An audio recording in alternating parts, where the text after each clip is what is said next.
अस्सलाम वालेकुम, सत श्री अकाल, नमस्कार, आदाब। मेरा नाम है आरजे माजिद और अभी आप मुझे देख रहे हो रेडियो पीर पंजाल 90.4 एफएम के हवाले से। मेरे साथ बात करने के लिए स्टूडियो में मौजूद हैं डॉक्टर तफीज खान, जो कि district incharge and counsellor of police drug addiction के हवाले से।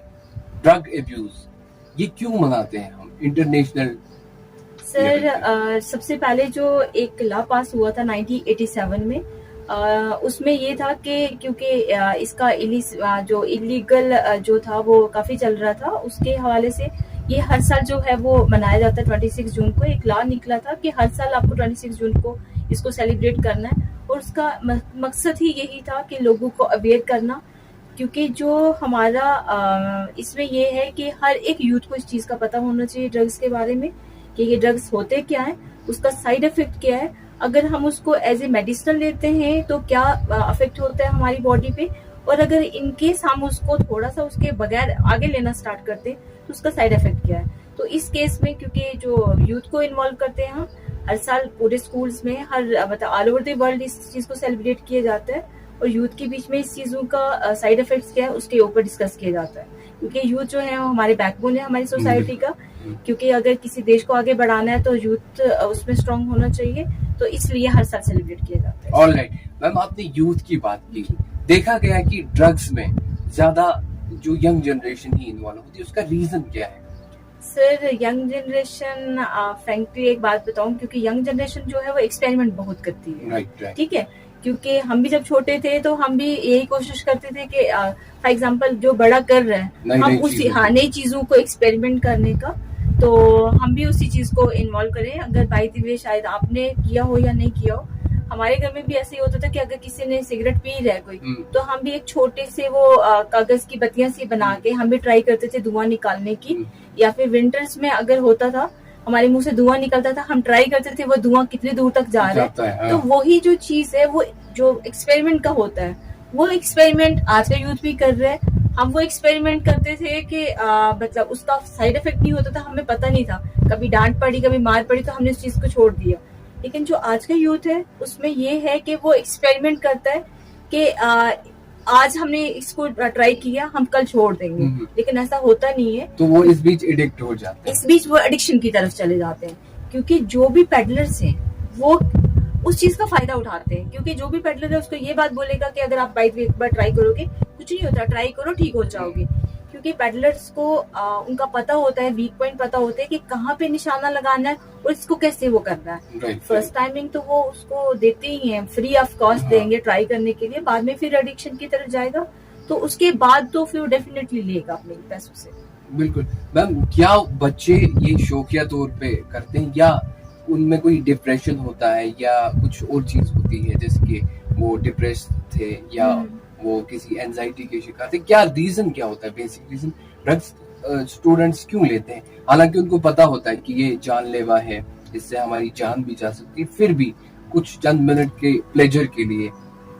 सर एक्चुअली जैसे मैंने आपको पहले बोला कि जो स्टूडेंट्स है वो एक्सपेरिमेंट बहुत करते हैं। ठीक है, एक्सपेरिमेंट के चक्कर में एक तो एक्सपेरिमेंट हो गया, प्लस पीर प्रेशर बहुत होता है। राइट। क्योंकि स्कूल्स में आपने देखा होगा कि अगर बाय द वे 4 बॉयज का ग्रुप है, उसमें ये है कि अगर 2 स्मोकिंग कर रहे हैं तो अगर आपको उस ग्रुप में बैठना है, अगर आप उस ग्रुप के साथ चलना है तो आपको भी स्मोकिंग करनी ही पड़ेगी। वो पहले ही बोलते हैं कि अगर बाय द वे आप ये चीज करोगे तो तभी आप मेरे साथ बैठ सकते हो। तो वो जो चीज है पीर प्रेशर एक होता है, जैसे आपने बात की कि डिप्रेशन है या एंजाइटी है।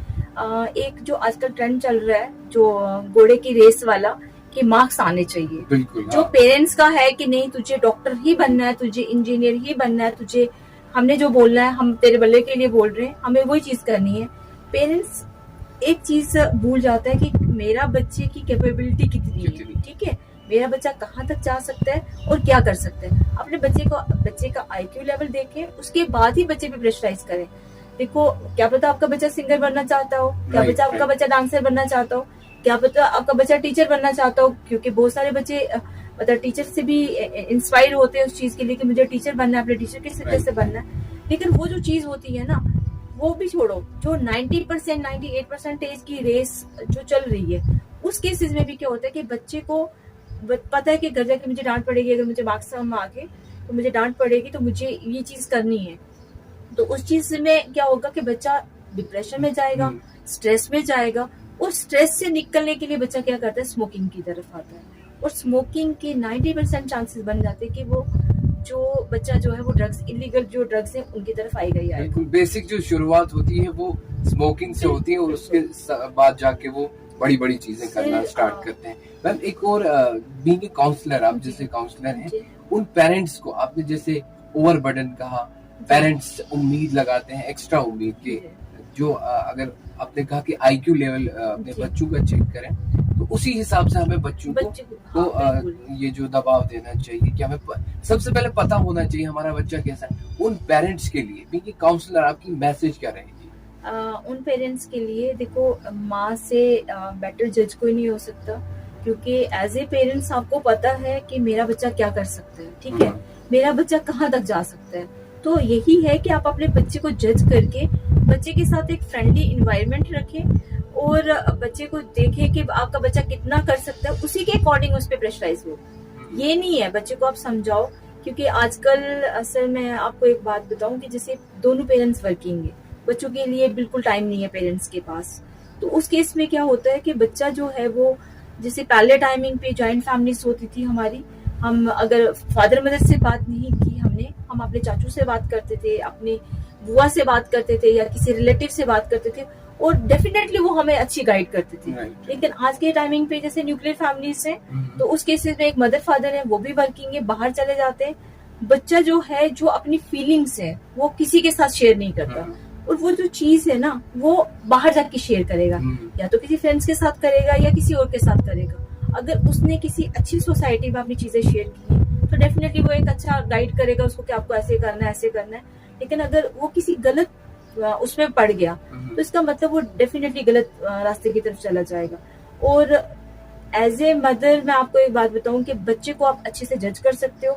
बच्चे के पास, अगर आप वर्किंग हो तो बच्चे के पास आके बैठो, उसको देखो कि आपके बच्चे का बिहेवियर तो नहीं चेंज हो रहा है कुछ वैसे, और उसी के अकॉर्डिंग जो है अपने बच्चे को आगे मोटिवेट करिए आगे जाने के लिए। ऑलराइट मैम, एक और क्वेश्चन है जो कि बहुत इम्पोर्टेंट है। ड्रग एडिक्ट जो ड्रग्स करते हैं उनमें अक्सर ये चीज देखा गया है कि वो बहुत सेक्रेटिव होते हैं, वो अपना राज किसी को नहीं बोलते हैं, और एक ऐसा वक्त आता है पेरेंट्स को तब मालूम होता है, या पुलिस से कॉल आता है, या उनके जेब में से कोई ऐसा पॉकेट निकलता है, या हमारे नेबर्स कह देते हैं। तो हम कैसे ये आइडेंटिफाई करें एक बच्चा जो ड्रग ले रहा है, क्या क्या सिम्टम्स हो सकते हैं? सर जिससे फॉर एग्जांपल ये जो है आपके रेडियो के माध्यम से मैं जितने भी पेरेंट्स हैं, जो भी एक मतलब पार्ट ऑफ सोसाइटी है हमारे, अगर आप किसी के बच्चे में ये सारी चीजें नोटिस कर रहे हैं, आप सबसे पहले तो मुझे लग रहा है कि घर में ही ये चीजें नोटिस होनी चाहिए। उसके बाद टीचर की रिस्पॉन्सिबिलिटी होनी चाहिए कि टीचर इन चीजों को नोटिस करे। बीइंग ए पेरेंट्स अपने बच्चे को ये देखे कि क्या उसका बिहेवियर चेंज हो रहा है या नहीं हो रहा है, क्योंकि मैक्सिमम टाइमिंग पे क्या होता है कि बच्चे का बिहेवियर चेंज हो रहा है तो हमारे सबसे पहले माइंड में यही चीज आती है, जी बच्चा जवान हो रहा है, एडोलेसेंस चेंजेस है। क्या वो एडोलेसेंस चेंजेस है उस वजह से बिहेवियर चेंजेस हो रही है, या फिर कोई और रीजन है कि वो एडोलेसेंस चेंजेस हो, मतलब वो जो चेंजेस आ रही है उसके बिहेवियर में। सबसे पहले तो जो साइन एंड सिम्टम की हम बात करें तो पहला जो, क्योंकि मैक्सिमम हमारे जो जब पेशेंट्स आते हैं तो उनको लगता है कि नहीं जी मैम इसका तो कुछ वैसा था ही नहीं, हमने तो उसको कभी भी नहीं देखा, बच्चा घर में रहता है। बच्चा घर में रह रहा है वही प्रॉब्लम है। आपका बच्चा पहले आपके साथ बैठ रहा था, आपके साथ डिस्कस कर रहा था, आपके साथ हंसी मजाक कर रहा था, अपनी फैमिली के साथ हंसमुख खेल रहा था, लेकिन कुछ टाइम से वो बिल्कुल अंदर ही अंदर रह रहा है, ठीक है, या तो उसके फ्रेंड सर्कल चेंज हो गया एकदम से। ये जो रीजन है ना, ये क्यों हुआ है, ये चीज जो है वो जानने के लिए अपने बच्चे के बिहेवियर को जज करें और उसके बाद बच्चे से बात करें कि क्या कुछ प्रॉब्लम तो नहीं है। मैक्सिमम जैसे हम पेरेंट्स से बात करते नहीं जी मदर का काम है, मदर ही देखेगी, मदर ही मतलब बच्चे को खराब कर रही है। As a mother as a father दोनों की रिस्पॉन्सिबिलिटी है कि अपने बच्चे को जज करें। सबसे पहले जो बिहेवियर चेंजेस है उसको नोटिस करें। जैसे फॉर एग्जांपल हम आज यहाँ पे, तो अगर मैं बात करूँ जैसे हमारे यहाँ पे पिछले 5-6 साल से रन कर रहे हैं हम, जब हम यहाँ पे हमने स्टार्ट किया था सिंपल अल्कोहल के केसेस थे हमारे पास, स्मोकिंग वाले केसेस होते थे या टोबैको ये सब कुछ। लेकिन अब जो है 19 के बाद जैसे जो कोविड आया उसके बाद हीरोइन जो है वो एक आम हो गई, और हीरोइन जो है वो एक हीरोइन नहीं रही है, मतलब एक बॉयज नहीं इस चीज को ले रहे, इस चीज में गर्ल्स भी इन्वॉल्व हो गई हैं। ओके। ठीक है, तो एज ए सोसाइटी में मेंबर के हैसियत से हमारी हर एक पर्सन की रिस्पॉन्सिबिलिटी है कि अगर हमें लग रहा है कि किसी का बच्चा गलत चीजों की तरफ जा रहा है, पहले तो अगर हम जैसे फॉर एग्जांपल सर क्या होता है कि अगर हम 4 बंदों को देख रहे हैं गलत कर रहे हैं, हम कभी नहीं बोलते, क्योंकि पेरेंट्स को अगर हम बोलेंगे भी तो पेरेंट्स क्या करते हैं कि उल्टा डांट देगा, नहीं जी इनको जिद है हमारे बच्चे के साथ, बच्चे को तभी शायद ऐसे बोल रहे हैं। आप अपना फर्ज पूरा करिए, आप बच्चे को समझा सकते हो, बच्चे के पेरेंट्स को बोल सकते हो कि आपका बच्चा, आप आगे देखिए आपको क्या करना है।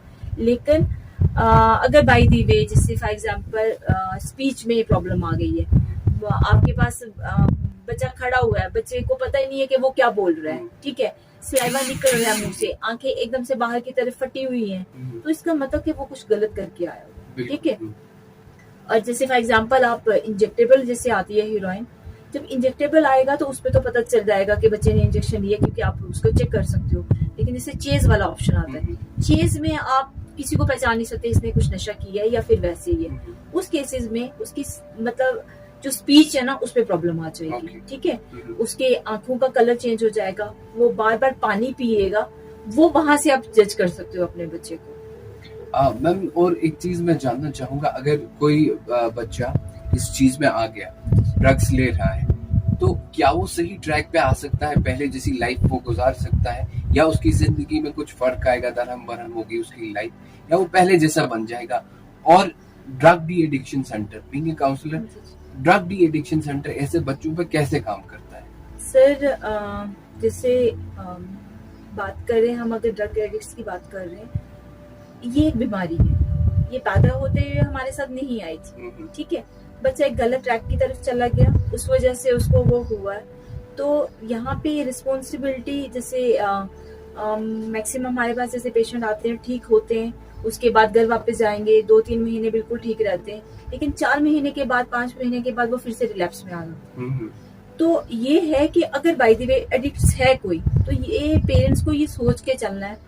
हमारे पास पेशेंट आते हैं, हम मैक्सिमम टाइमिंग पे देखते हैं कि पेरेंट्स मार रहे हैं, ठीक है, अच्छा खासा भाई बोले जी मैंने इतना मारा, इसको खून निकाला, इसकी टांगे तोड़ी, इसका ये किया, वो आप क्यों कर रहे हो? क्योंकि वो ठीक करने वाला ऑप्शन नहीं है, उससे वो और ज्यादा बिगड़ेगा। और दूसरी बात है कि वो बीमार है इस टाइमिंग पे, मेंटली सीख है, आप उसको ठीक करना है, ठीक है, आप उसको ठीक करने के बदले आप उसको और ज्यादा क्रिमिनल बना रहे हैं। वो एक टाइम ऐसा आएगा या तो किसी का मर्डर करेगा, या घर से चोरियां करेगा, या फिर कुछ और करेगा।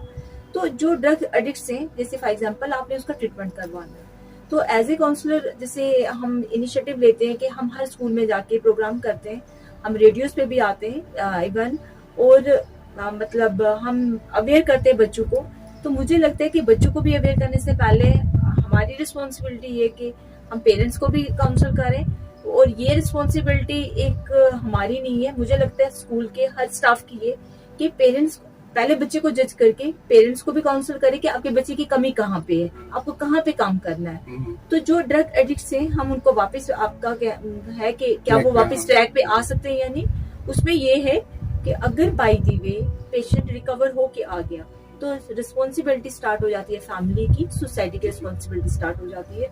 क्योंकि अगर हम बार बार उसको ये बात बोले कि तू नशेड़ी है, वही मैं उस क्वेश्चन पे आ रहा था कि उसके बाद वो ड्रग डी एडिक्शन सेंटर से वापस आया, और उसके बाद बीइंग ए ह्यूमन हमारी क्या रिस्पॉन्सिबिलिटी बनती है? हम अक्सर कहते हैं कि ये नशेड़ी है, जैसे आपने कहा ये नशेड़ी है, इससे हम दूरी बनाते हैं। बीइंग ए ह्यूमन हमारी रिस्पॉन्सिबिलिटी क्या बनती है, उनके साथ हम कैसे पेश आए? सर बिल्कुल जैसे आप पहले थे वैसे ही पेश आओ, आपने उनको मोटिवेट करना है वापस नॉर्मल लाइफ की तरफ आने के लिए, क्योंकि ऑलरेडी वो छोड़ चुका है इस चीज को। अगर आप बार बार उसके सामने बोले कि यार ये तो हीरोइन का नशा करता था, ये इंजेक्शन लेता था, इसने हमारे घर से इतने पैसे चुरा लिए, इसने लोगों के सामने हमारी इंसल्ट करवाई है, वो एक बार ठीक हो चुका है। लेकिन पेरेंट्स की गलती वहां पे होती है कि उसको बार बार वो रियलाइज करवाते हो कि अब क्या चीज ले रहे थे, क्योंकि देखो ये सारा गेम है माइंड गेम, ठीक है, अगर कोई नशा कर रहा है ये तो माइंड गेम है। 5 मिनट के सेटिस्फेक्शन के लिए ये वन वे रोड है, जहाँ से वो जा तो रहा है लेकिन वापस आने के चांसेस बड़े कम होते हैं। तो यहाँ पे फैमिली का रोल होता है, और हमारे नेबर्स का, फ्रेंड सर्कल का, बाकी सभी का रोल होता है कि हमने उसको मोटिवेट करके कैसे आगे तक लेके जाना है। उसको हमेशा ही मोटिवेट करना, बिल्कुल यार बीमार था तू, उसका नाम नहीं लेना है कि आप नशा कर रहे थे, बीमार था तो ठीक होके आ गया, इसके बाद अगर तेरे को लग रहा है कि फिर से तेरे को क्रेविंग हो रही है उस चीज की, तो तूने बात करनी है हमसे। ये नहीं बोलना है कि मैं वो नशा करूंगा, मुझे क्रेविंग हो, नहीं। आपने ठीक हुए हो, आपको वापस अगर रिलैप्स केस में आ रहे हो, क्रेविंग हो रही है, तो उस केस में आपको क्या करना है कि वापस आके काउंसलर से बात करनी है कि मेरे को ये प्रॉब्लम आ रही है। काउंसलर वहां पे डिसाइड करेगा कि प्रॉब्लम क्यों आ रही है इसको, ठीक है, कि क्या इसको फिर से कोई जैसे ड्रग्स मैक्सिमम लेते हैं, जो जैसे ब्रेकअप हो गया, रिलेशन ब्रेकअप हो गया, घर की प्रॉब्लम हो गई, उस वजह से लेते हैं। अगर बाई दी वे क्या रिलेशनशिप में फिर से प्रॉब्लम आ रही है, क्या घर में फिर से प्रॉब्लम आ रही है कि ये पर्सन जो है रिलैप्स की तरफ आ रहा है, या फिर कोई और रीजन है, तो वहां पे काउंसलर का काम होता है। लेकिन एज ए फैमिली मेंबर आपका ये काम है, एज ए फ्रेंड आपका ये काम है कि उसको हमेशा मोटिवेट करते रहना है। अगर आपको लग रहा है कि फिर से सैड हो रहा है, फिर से उसको कुछ प्रॉब्लम आ रही है, चुप रहना शुरू हो गया, तो इसका मतलब वो फिर से